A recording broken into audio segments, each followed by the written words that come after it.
அனைவருக்கும் வணக்கம். இன்னைக்கு தம்ப்நெயில் பார்த்துருப்பீங்க. பாசிட்டிவா வச்சுக்கிறதுக்கான 10 வழிகள் என்ன அப்படின்னு சொல்லி தான் பார்க்க போறோம். நம்மளுடைய சந்தோஷத்தை கெடுக்கிற மாதிரி நிறைய விஷயங்கள் நடக்கும். ஏன்னா நம்ம பாத்தீங்கன்னா நல்ல விஷயங்கள் நடக்கும்போது அதிகமா சந்தோஷப்படுறதை விட கெட்ட விஷயம் நடந்துருமோன்னு பயப்படுறவங்க தான் அதிகம். இது எத்தனை பேர் அக்செப்ட் பண்றீங்க அப்படின்னு சொல்லுங்க. இன்னைக்கு நம்ம சந்தோஷமா இருக்கோம் அப்படிங்கும் போது அதை முழுசா நம்ம அனுபவிக்க மாட்டோம். இந்த சந்தோஷத்துக்கு பின்னாடி ஏதாவது ஒரு கஷ்டம் வந்துருமோ அப்படின்னு தான் நம்ம ஆள் மனசு நினைச்சிட்டே இருக்கும். அதனாலதான் பாத்தீங்கன்னா நிறைய பேரால முழுசா எதையுமே சந்தோஷமா அனுபவிக்க முடியல. சோ இதுல எல்லாருமே இதுக்குள்ள வருவோம். சோ அப்படிப்பட்ட ஒரு நல்ல ஒரு டாபிக் தான் இன்னைக்கு நம்ம பார்க்க போறோம். நான் எப்படி என்ன நானே பாசிட்டிவா வச்சுக்கிறதுக்கு நிறைய விஷயங்கள் பண்றேன் அப்படின்னு நான் சொல்ல போறேன். நிறைய பூஜைகள் பண்ணாலுமே எனக்குமே பாத்தீங்கன்னா மன நிம்மதி அப்படிங்கிறது சில சமயம் குறைவாகவும் இருக்கும். சில சமயம் எனக்கே தெரியாம ரொம்ப எந்த ரீசனுமே இல்லாம சந்தோஷமாவும் இருப்பேன். ஸோ அதுக்கு காரணம் நம்ம மனசு நம்மளுடைய எண்ணங்களை பொறுத்துதான் அந்த வேவ்லென்த் சுத்தி இருக்கிறவங்களோட வேவ்லென்த் எல்லாம் சேர்ந்துதான் பாத்தீங்கன்னா நமக்கு அந்த பாசிட்டிவிட்டி கிரியேட் ஆகும்.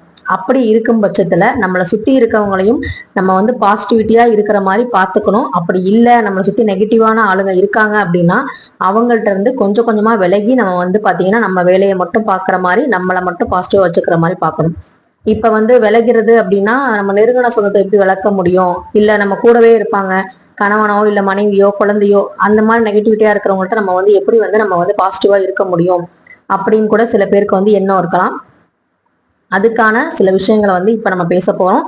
ஸோ வீடியோவை ஸ்கிப் பண்ணாம பாருங்க. உங்களுக்கு இந்த வீடியோ பிடிச்சிருந்தா லைக் பண்ணுங்க, ஷேர் பண்ணுங்க, மறக்காம சப்ஸ்கிரைப் பண்ணுங்க, கூடவே ஹைப் பட்டனையும் கிளிக் பண்ணிக்கோங்க. இப்ப வாங்க வீடியோக்குள்ள போலாம். முதல் விஷயம், முதல்ல நம்ம எந்த அளவுக்கு நேசிக்கிறோம். மற்றவங்க நம்மளை நேசிக்கிறது, கணவன் மனைவியை நேசிக்கிறது, மனைவி கணவனை நேசிக்கிறதுலாம் செகண்டரி இருக்கட்டும், இல்ல அம்மா பிள்ளையை நேசிக்கிறதுலாம் செகண்டரியா இருக்கட்டும். முதல்ல உங்கள எத்தனை பேர் உங்களை நேசிக்கிறீங்க அப்படின்னு ஹானஸ்டா கமெண்ட் செக்ஷன்ல சொல்லுங்க. ஏன்டா நம்ம இந்த வாழ்க்கையை வாழ்றோம், ஏன்டா நம்ம பிறந்தோம், நமக்கு மட்டும் ஏன் இப்படி நடக்குது அப்படின்னு இந்த வார்த்தைய ஒரு நாளைக்கு நீங்க எத்தனை முறை சொல்லியிருக்கீங்க அப்படின்னு கமெண்ட்ல சொல்லுங்க. ஸோ இந்த வார்த்தையை பாத்தீங்கன்னா நான் அவ்வளவா நான் யூஸ் பண்ணதே இல்லை. வருஷத்துக்கு ஒரு தடவையோ 2 தடவையோ ஏதாவது ரொம்ப எக்ஸ்ட்ரீமா கோவம் வரும்போது யூஸ் பண்ணுவேனே தவிர மற்றபடி நார்மல் டேஸ் இல்ல சும்மாவே இருக்கும் போதே நமக்கு ஏன் இந்த வாழ்க்கை, ஒரு சமைக்கிறோம் ஒரு பாத்திரம் விளக்கும் போது கூட இதெல்லாம் நம்ம செய்யணுமா அப்படிங்கிற மாதிரிலாம் நினைச்சு எத்தனை பேர் புலம்புறீங்க அப்படிங்கிறத சொல்லுங்க. இதுல பாத்தீங்கன்னா முக்கியமா நம்மளை நம்ம பாசிட்டிவா வச்சுக்கிறதுக்கு நம்ம வீட்டுல இருக்கோமோ இல்ல வெளியே போறோமோ, ஆபீஸ் போறவங்க மட்டும்தான் நீட்டா ட்ரெஸ் பண்ணணும், ஆபீஸ் போறவங்க தான் மேக்கப் பண்ணிக்கணும், ஆபீஸ் போறவங்க தான் பாத்தீங்கன்னா தன்னை ரொம்ப குரூமா வச்சுக்கணும் அப்படிங்கிற எந்த ஒரு சட்ட திட்டமும் யாரும் வகுக்கல. நீட்டா வச்சுக்கிறதும் சுத்தமா இருக்கிறதும் அழகா வச்சுக்கிறதும் அது நம்மளுடைய மனசு சார்ந்த விஷயம். அது வீட்டுல எந்த வேலையும் இல்லாம நம்ம சும்மா இருக்கோம்னா கூட நம்ம பாத்தீங்கன்னா நம்மளை அழகா வச்சுக்கிறதே ஒரு வேலையா வச்சுக்கிட்டோம் அப்படின்னா ரொம்பவே சந்தோஷமா இருக்கும். இது பாத்தீங்கன்னா முதல்ல நான் அவாய்ட் பண்ண ஒரே ஒரு விஷயம், ஃபர்ஸ்ட் நெகட்டிவிட்டியை நான் துரத்துற ஒரே ஒரு விஷயம் என்னன்னா நைட்டி வியர் பண்றத நான் நிப்பாட்டினேன், ஸ்டாப் பண்ணிட்டேன். அதுவே பாத்தீங்கன்னா எனக்கு ஒரு பெரிய ஒரு பிளஸ்ஸா இருந்தது. வீட்டுல இருக்கும்போது கூட யாராவது ஒருத்தவங்க இன்விடேஷன் வைக்க வராங்க, இல்ல யாராவது ஒருத்தவங்க இப்ப ஏதோ கேட்க வராங்க, இல்ல கவர்மெண்ட்ல இருந்து ஏதாவது சர்வே மாதிரி எடுக்க வராங்க அப்படிங்கும் போது அவங்க பாத்தீங்கன்னா நல்லா டீசெண்டா நல்லா ப்ரெசென்டபிளா வருவாங்க. நம்ம பாத்தீங்கன்னா தலையில ஒரு கொண்டை போட்டுட்டு மேல ஒரு துண்டு போட்டு நைட்டி போட்டுக்கிட்டு ரொம்ப அழுக்கா பாத்தீங்கன்னா தலையை கூட சீவாம நம்ம போய் பதில் சொல்லுவோம். ஸோ அந்த மாதிரி விஷயங்களை நம்ம ஃபர்ஸ்ட் நம்ம அவாய்ட் பண்ணோம் அப்படின்னாலே ரொம்ப ரொம்ப சந்தோஷமா இருக்கலாம். காலையில எந்திரிச்சு குளிச்ச உடனே நம்ம விளக்கேற்ற போறோம் அப்படின்னா சாரி சிம்பிளான ஒரு பூனம் சாரியோ இல்ல ஒரு காட்டன் சாரியோ வியர் பண்ணிட்டு அழகா தலை குளிச்சுட்டு நம்ம பொட்டு வச்சு பூ வச்சு அழகா நம்ம கிச்சனுக்குள்ள போய் ஒரு காஃபி போடும்போது கூட ரசிச்சு போடும்போது நமக்கு பாத்தீங்கன்னா அந்த டேவே ஒரு பாசிட்டிவிட்டியா இருக்கும். ஸோ பாத்தீங்கன்னா எனக்கு அது ரொம்ப ரொம்ப பிடிச்சமான ஒரு விஷயம். காலையில எந்திரிச்சு குளிக்கும் போதே பாத்தீங்கன்னா மைண்ட் ஃப்ரெஷ் ஆயிடும். அதே மாதிரி நம்ம வீட்டுல பூக்கள் இருக்கு, பூச்செடிகள் இருக்குன்னா அந்த பூவை போய் கொஞ்ச நேரம் பார்ப்பேன். எங்க வீட்டுல பாத்தீங்கன்னா செவ்வரளி மலர் அழகா இருக்கும், அந்த பிங்க் கலரு, அதை கொஞ்ச நேரம் ரசிப்பேன். அதே மாதிரி பாத்தீங்கன்னா அந்த குருவிங்க சவுண்ட் எல்லாம் பாத்தீங்கன்னா நம்ம வீட்டுல நிறைய கேட்கும். ஸோ அதெல்லாம் பாத்தீங்கன்னா காலையில எந்திரிச்சு ஒரு மெடிடேஷன் மாதிரி நான் கேட்பேன். உட்காந்து தியானம் பண்றதுதான் மெடிடேஷன் இல்லை, நமக்கு பிடிச்ச விஷயங்களை ரசிக்கிறது கூட ஒரு மெடிடேஷன் தான். அதுக்கப்புறம் காக்கா இந்த சாப்பாடை எப்படி எடுத்து சாப்பிடுது, தண்ணியில நினைச்சு சாப்பிடுது, இதெல்லாம் கொஞ்ச நேரம் ரசிக்கிறது. ஸோ இந்த மாதிரி சின்ன சின்ன விஷயங்களை நம்ம ரசிக்கிறது அப்படிங்கிறது நம்மளுடைய அந்த டேவை வந்து பாத்தீங்கன்னா ரொம்ப பாசிட்டிவா வச்சுக்கணும். இது மாதிரி வந்து யாரெல்லாம் செய்றீங்க அப்படின்னு சொல்லுங்க. ஃபர்ஸ்ட் வந்து பாத்தீங்கன்னா நான் நைட்டி வந்து வியர் பண்றதை ஸ்டாப் பண்ணிட்டேன். இப்ப புதுசா 2 நைட்டி வாங்கினேன். அதுவுமே வந்து பாத்தீங்கன்னா நைட்ல எல்லா வேலையும் முடிச்சுட்டு நம்ம வந்து இன்னும் வேலை இல்லை படுக்க போறோம் அப்படிங்கும் போது மட்டும்தான் அதை வந்து நான் வந்து போட்டுக்கிறேன். அது வந்து பாத்தீங்கன்னா இப்ப வெயில் காலம் அப்படிங்கறனால நம்ம வந்து கொஞ்சம் வேர்க்கும் அப்படிங்கறனால அந்த நைட்டியை வந்து நைட்டு மட்டும்தான் அதை வந்து நான் வியர் பண்றேன்.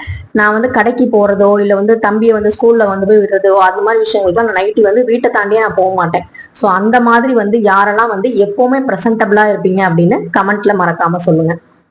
அதே மாதிரி டெய்லியுமே வந்து பூ வைக்க முடியல அப்படின்னா கூட வாரத்துல ஒரு 2 நாள் 3 நாள் வந்து பூஜை பண்ணும்போது நம்ம சாமிக்கு எப்படி பூ வைக்கிறோமோ அதே மாதிரி நமக்கும் வந்து பாத்தீங்கன்னா அந்த பூக்களை வந்து வச்சுக்கிறது ரொம்ப ரொம்ப ஒரு மைண்டுக்கு வந்து ஃப்ரெஷ்ஷா இருக்கும். ஸோ அது வந்து பாத்தீங்கன்னா ரொம்பவே வந்து நல்ல விஷயம்.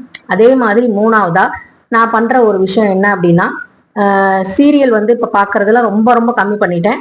ஸோ நம்ம யூடியூப்ல வந்து பாக்குறது நம்ம அதை எடிட் பண்றது அந்த மாதிரி என்ன பிஸியா நான் வந்து வச்சுக்கிறேன்.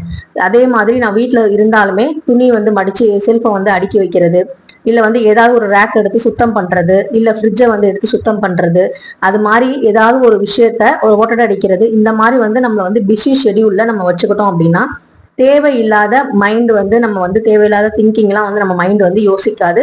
அதே மாதிரி அடுத்தவங்களை பத்தி யோசிக்கிறதுக்கான நேரத்தை நீங்க நம்ம மைண்டுக்கு கொடுக்காதீங்க. அது ரொம்ப ரொம்ப முக்கியம். நம்மளுடைய மனசு ஃபுல்லா நமக்கு பிடிச்சவங்களை பத்தி மட்டும் யோசிக்கிற மாதிரி இருக்கணும். ஆனா நம்மள நிறைய பேர் வந்து பாத்தீங்கன்னா நம்ம என்ன பண்றோம் அப்படின்னா பிடிக்காதவங்களை பத்தி தான் அதிகமா யோசிப்போம். இவங்க நம்மளை பத்தி என்ன நினைச்சிட்டு இருப்பாங்க, இவங்க நம்மளை பத்தி என்ன பேசுவாங்க, இவங்க நம்மளை வந்து என்ன குறை சொல்லுவாங்க, சரி இந்த மாதிரி ட்ரெஸ் போட்டு நான் வெளியே போனா இவங்கெல்லாம் என்ன நினைப்பாங்க அப்படிங்கிற மாதிரி மற்றவங்களை பத்தி தான் நம்ம நிறைய யோசிப்போம். அதுவும் பிடிக்காதவங்களை பத்தி தான் யோசிப்போம். நம்மளே வந்து பாத்தீங்கன்னா இப்ப கணவர் வந்து வெளியே போயிட்டு வராங்க, சரி வரும்போது நமக்கு அவங்களுக்கு பிடிச்ச கலர்ல ஒரு ட்ரெஸ்ஸை போட்டு நிற்போம். இல்ல நம்ம வந்து வேற மாதிரி ஒரு தோடு டெய்லியும் தங்கத்தோடே போட்டுட்டு இருக்கோம், கொஞ்சம் மாத்தி நம்ம அந்த ஜிமிக்கி மாதிரி போடுவோம், வேற மாதிரி ஒரு அக்சசரிஸ் மாத்துவோம். அதே மாதிரி இப்ப எப்பவுமே கோல்டு செயினே போட்டுட்டு இருக்கோம். ஒரு வந்து பாத்தீங்கன்னா ஒரு அழகா வந்து ஒரு கவரிங்ல ஒரு செயின், இல்ல வந்து பாசி வச்ச மாதிரி ஒரு பாசி மாதிரி போடுறது, கண்ணாடி வளையல் வந்து நிறைய சில சமயம் போடணும்னு ஆசை வரும். இந்த மாதிரி விஷயங்கள் நம்ம போட்டு நமக்கு பிடிச்ச மாதிரியும் நம்மளை பிடிச்சவங்களுக்காகவும் சில விஷயங்கள் பண்ணும்போது அந்த நாள் அந்த நேரம் வந்து பாத்தீங்கன்னா ரொம்ப ரொம்ப பாசிட்டிவிட்டியா இருக்கும். முக்கியமா சொல்ல போனா போன்ல வந்து தேவையில்லாத அன்வான்ட் கான்வர்சேஷன் வந்து வச்சுக்கவே கூடாது. ஒருத்தவங்க சில பேர்லாம் வந்து பாத்தீங்கன்னா ஒருத்தவங்க நல்லா வந்து அந்த நல்ல மைண்ட் செட்ல இருப்பாங்க. சில பேர் வந்து பாத்தீங்கன்னா ஒரு போனை போட்டு மத்தவங்க வந்து இப்போ இப்படி பேசினா அவ அப்படி சொன்னா இந்த வீட்டுல இப்படி நடந்துச்சு அப்படின்னு சொல்லி நம்ம வெளியே போய் உட்காந்து பேசணும்னு அவசியம் இல்லை. வீட்டுக்குள்ளேயே வந்து போன் மூலமா வந்து நமக்கு தேவையில்லாத நெகட்டிவிட்டியை ஸ்ப்ரெட் பண்றவங்க நிறைய பேர் வந்து இருக்காங்க. ஸோ அந்த மாதிரி போன் கால் வரும்போது நீங்க அதுக்கு முதல்ல ஸ்டாப் சொல்லி பழகுங்க. எனக்கு வந்து வேலை இருக்கு, நான் வந்து வீட்டுல வந்து கொஞ்சம் கிளீன் பண்ணிட்டு இருக்கேன், இல்ல வந்து நான் சமைச்சிட்டு இருக்கேன் அப்படிங்கிற மாதிரி விஷயங்களை சொல்லி அந்த மாதிரி ஆட்கள்கிட்ட இருந்து போனை அவாய்ட் பண்றது ரொம்ப ரொம்ப நல்லது. நிறைய பேர்கிட்ட பேசுறதை விட நமக்கு நாமே வந்து நிறைய பேசிக்கிறதுங்கிறது நம்மளை வந்து இன்னும் நல்லா வந்து குரூமா காட்டும் அப்படிங்கிறதுதான் என்னுடைய சஜஷனா நான் சொல்லுவேன். ஏன் அப்படின்னா நான் வந்து ரொம்ப வந்து வெளி ஆளுங்கள்ட்ட ரொம்ப பேசுறதை விட எனக்கு நானே வந்து நிறைய பேசிக்குவேன். அதே மாதிரி யாருக்கிட்ட என்ன பேசணுமோ அதை மட்டும்தான் பேசுவேன். வளன்னு நிறைய விஷயங்களை எல்லார்கிட்டையும் பேசிக்கிட்டு நம்ம வந்து அங்க போய் முன்னிலைப்படுத்தணுங்கிற அவசியம் யாருக்கும் கிடையாது. ஏன்னா நம்ம பேச்ச கேட்கற அளவுக்கு யாருக்கும் இங்க நேரமும் கிடையாது. அந்த நேரத்துல பேசுவாங்க, அந்த நேரத்துல ஜாலியா இருப்பாங்க, பின்னாடி போய் நம்மளே வந்து தப்பாவும் சொல்லுவாங்க. ஸோ மற்றவங்கள பத்தி நம்ம கிட்ட ஒருத்தவங்க தப்பா சொல்றாங்கன்னா நம்மளை பத்தியும் மற்றவங்க கிட்ட அவங்க தப்பா தான் சொல்லுவாங்க. ஏன்னா அவங்க கேரக்டர் அந்த மாதிரிதாங்கிறத நம்ம புரிஞ்சுக்கிட்டு எல்லா விஷயங்களையும் எல்லார்கிட்டையும் ஷேர் பண்ண வேண்டாம் அப்படிங்கறதான் வந்து பாத்தீங்கன்னா நம்மளே பாசிட்டிவிட்டியா வச்சுக்கிறது. அதே மாதிரி க்ளோஸ் ஃப்ரெண்டு அப்படின்னு இருப்பாங்க. க்ளோஸ் வந்து நம்ம நம்பிக்கையான ஒரு நபர்கள் நமக்கு இருப்பாங்க. அவங்க கிட்ட நிறைய விஷயங்களை பேசினாலும் ஒரு 1/2 மணி நேரம் பேசினாலும் ஒரு நிம்மதி வந்து கிடைக்கும். அவங்க கிட்ட ஷேர் பண்ணும்போது எனக்கு அந்த மாதிரி 2-3 பேர் இருக்காங்க. அவங்க கிட்ட மட்டும்தான் என் ஃபேமிலி விஷயத்துல நான் வந்து முழுசா வந்து சில விஷயங்களை என் கணவரை தாண்டி சொல்ற ஆள் அவங்க மட்டும்தான். ஸோ அந்த மாதிரி இருக்கும்போது எனக்கு வந்து ஒரு மன நிம்மதி கிடைக்கும். ஏன்னா அவங்க வந்து திரும்ப என் ஃபேமிலி நான் யாரை குறை சொல்றேனோ அவங்கள பத்தி கூட தப்பா பேச மாட்டாங்க. விடுங்க பாத்துக்கலாம், எல்லாம் சரியாயிரும், இதை பத்தி ஏன் நீ கவலைப்படுற, அதுக்கு அடுத்த வேலையை பாருன்னு சொல்லி என்னை மோட்டிவேட் பண்ற மாதிரி ஒரு ஆட்கள்கிட்ட தான் நான் வந்து என்னோட வீட்டு சம்பந்தப்பட்ட குறைகளை கூட நான் சொல்லுவேன். ஏன்னா அந்த குறைகளை அவங்க பெருசா காட்ட மாட்டாங்க. அந்த குறையெல்லாம் ஒண்ணுமே இல்லை, சாதாரண விஷயம்தான், இதுக்கு போய் நீ ஏன் கவலைப்படுற அப்படிங்கிற மாதிரி அந்த பெரிய விஷயமா நான் நினைச்சிட்டு இருக்கிறத கூட சின்ன விஷயமா அதை வந்து காட்டி கொடுப்பாங்க. அந்த மாதிரி ஆட்கள்கிட்ட நம்ம ஃப்ரெண்ட்ஷிப் வச்சுக்கிறதும் ரிலேஷன்ஷிப் வச்சுக்கிறதும் ரொம்ப ரொம்ப நல்லது. அது வந்து கூடவே நம்ம வீட்டுக்காரரோ இல்லை வந்து மனைவியோ இருக்கும்போது இன்னுமே நமக்கு வந்து ரொம்ப லக்கு தான். ஸோ இந்த மாதிரி வந்து வீட்டுக்காரரோ இல்லை குழந்தைங்க நம்ம பேச்சை கேட்கல அப்படிங்கும்போது நம்ம சொல்ற விஷயங்கள் எதுவுமே பண்ண முடியல, அவங்க வந்து நம்ம நினைச்ச மாதிரி இல்லை அப்படின்னா கொஞ்சம் கால அவகாசம் கொடுங்க. உங்களை நீங்களே ப்ரெசன்டபிளா நீங்க மாத்திக்கோங்க. அவங்க வந்து ஏன் வந்து நம்ம கிட்ட வந்து எதுவும் வந்து ஷேர் பண்ண மாட்டேங்கிறாங்க, எதுவும் வந்து ஏன் நம்ம கிட்ட வந்து எரிஞ்சு விழுறாங்க, எதனால வந்து நம்மளை வந்து அவாய்ட் பண்றாங்க அப்படிங்கிற விஷயத்த தெரிஞ்சுக்கிட்டு ஏதாவது ஒரு ரீசன் கண்டிப்பா இருக்கும். அந்த ரீசனை கண்டுபிடிச்சு அதுக்கேற்ற மாதிரி நம்ம சின்ன சின்ன விஷயங்களை மாடிஃபை பண்ணிக்கிட்டே வந்தோம் அப்படின்னா நம்ம வாழ்க்கை ரொம்ப அழகா இருக்கும். நம்ம ஹஸ்பண்ட் அண்ட் ஒய்ஃபுக்குள்ள முக்கியமா வந்து பாத்தீங்கன்னா மூணாவது மனுஷங்க, அதாவது நம்ம குடும்பத்துல இருக்கிற ஹஸ்பண்ட் அண்ட் ஒய்ஃபுக்கு நடுவில் பிள்ளைகளை கூட நடுவில் விடாதீங்க எந்த ஒரு விஷயத்துக்காகவும். ஏன்னா அந்த அவங்களுடைய 2 பேரோட அந்யோன்யம், அந்த அன்பு வந்து அவங்களுக்கு வெளியே வந்து கோபமா இருந்தாலும் உள்ள அந்த 4 செவத்துக்குள்ள அவங்களுக்குள்ள இருக்கிற அன்பு அவங்களுக்கு புரியும். அவங்க பேசினாலே அது சரியா போயிடும். அதை வந்து பெருசாக்கி பூதாகரமாக்கி அதுல வந்து குளிர்காயறதுக்குன்னு சில ஜீவராசிகள்லாம் நம்ம வீட்டுக்கு வருவாங்க. அந்த மாதிரி ஆட்கள் எல்லாம் வந்து நம்ம வந்து உள்ளேயே விடக்கூடாது. பிரச்சனை இருந்தாலும் அவங்க கிட்ட சொல்லக்கூடாது. இந்த மாதிரி நம்மளுடைய இன்கம், நம்ம வீட்டோடைய வருமானம், அதுக்கப்புறம் வந்து பாத்தீங்கன்னா நம்ம வாங்கின வந்து நகை, நம்ம சேர்த்து வச்சிருக்க பணம், இந்த மாதிரி நான் வந்து வாங்கினேன் அப்படின்னு பொருட்களை வந்து எடுத்து காமிக்கிறது, இந்த மாதிரி விஷயங்கள்லாம் நீங்க வந்து ரொம்ப ரொம்ப கம்மி பண்ணுங்க. பூஜை ரூம்ல இந்த மாதிரி நான் பூஜை பண்றேன், இப்ப நான் வந்து யூடியூபரா இருக்கனால நான் வந்து உங்களுக்கு சொல்லணுங்கிறதுக்காக நான் டெமோவா வந்து காமிக்கணும், நான் பண்ற பூஜைகளை காமிக்கணும், அதுக்குமே வந்து பாத்தீங்கன்னா நிறைய விஷயங்கள் நான் யோசிச்சு தான் பண்றேன். ஸோ அது மாதிரி இருக்கும்போது நீங்க வந்து வெளியே வந்து காமிச்சே ஆகணுங்கிற சூழ்நிலை இல்லாத போது நீங்க யாருக்கிட்டையுமே எதையுமே வந்து உங்க வீட்டுல இருக்கிற விஷயங்களை ரொம்ப வந்து காமிக்காதீங்க. ஏதாவது ஒரு இடத்துக்கு வெளியே போறீங்க அப்படின்னா நகையை போட்டுட்டு போங்க. ஆனா அந்த நகையை மற்றவங்க பார்த்து பொறாமப்பட தான் செய்வாங்க. ஆனா நீங்களா வந்து பாத்தீங்கன்னா அந்த மாதிரி விஷயத்த போய் நான் அதை வாங்கியிருக்கேன் அப்படின்னு சொல்லி காட்டாதீங்க. அதை வந்து பாத்தீங்கன்னா சில பேரோட கண்ணு ஒரு மாதிரி இருக்காது, சிலரோட எண்ணங்கள் வந்து கூட நம்மளை வந்து பாதிக்கும். ஸோ இந்த மாதிரி நம்ம வீட்டில் சின்ன சின்ன விஷயங்கள், நம்ம கிட்ட இருக்கிற சின்ன சின்ன விஷயங்கள், நம்மளுடைய சந்தோஷங்களை நம்ம வந்து கரெக்டாக வந்து ஃபாலோ பண்ணிக்கிட்டு சின்ன சின்ன கரெக்ஷன்லாம் பண்ணிகிட்டே வந்தோம் அப்படின்னா நம்ம வாழ்க்கை வந்து ரொம்ப அழகா இருக்கும். நம்மளும் வந்து ரொம்ப சந்தோஷமா இருக்கும். எப்பவுமே வந்து வீட்டு வேலை தானே செய்கிறோம், இதில் என்ன வந்து ப்ரெசென்டபிளா இருக்கிறதுன்னு கேட்டிங்கன்னா நான் வந்து நான் அப்படிதான் நான் வந்து வச்சுக்கிறேன். ஒரு நாள் சாரீ கட்டணும்னு தோணுனா சாரீ கட்டுவேன், ஒரு நாள் சுடிதார் போடணும்னு நினைச்சா சுடிதார் போடுவேன், ஒரு நாள் வந்து போய் நைட் ஷூட் போடணும்னு நினைச்சா நைட் ஷூட் போட்டுட்டு அந்த வேலையை வந்து நான் பார்ப்பேன். எனக்கு வந்து எப்படி வந்து எனக்கு இருந்தால் சந்தோஷமா இருக்குமோ அந்த மாதிரி அந்த டேவை வந்து நான் அமைச்சுக்குவேன். என்னுடைய சந்தோஷத்துக்கான சாவியை மற்றவங்க கையில நான் கொடுக்கறது இல்லை, அந்த சாவியை நான் என் கையில மட்டும்தான் வச்சுக்கிறேன். ஸோ இந்த மாதிரி நீங்களும் உங்க சந்தோஷத்துக்கான சாவியை நீங்க யார் கையில கொடுத்துருக்கீங்க அப்படின்னு யோசிச்சுட்டு அதை வந்து சீக்கிரமா உங்க கையில வச்சுக்கோங்க. இப்பதான் நம்ம வாழ்க்கை ரொம்ப சந்தோஷமா இருக்கும்.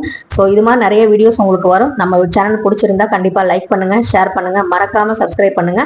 நெக்ஸ்ட் வீடியோல பார்க்கலாம். நன்றி, வணக்கம்.